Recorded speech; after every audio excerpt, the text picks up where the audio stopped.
In this video, I'll show you how to stabilize footage in CapCut for desktop. So this is the original footage I'm working with. As you can see, it's quite shaky. What you need to do is select the footage that you're working with, press the stabilize button, and you'll see there's a few different levels that you can work with.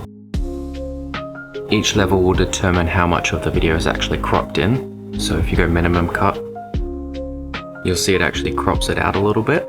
If you go most stable, it crops it in quite a fair bit, so you lose a lot of that footage. For this video, I'll give it a go on recommended and see how it looks.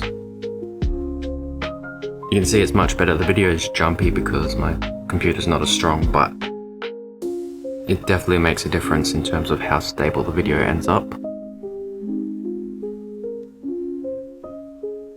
And honestly, to get the best result, you'll just need to play around with the footage that you're working with, depending on how much you want to crop in, how much of the video you don't want to lose. I don't like the look of this, so I'll probably just leave it at the recommended one because that's the best result for my video that I'm working with.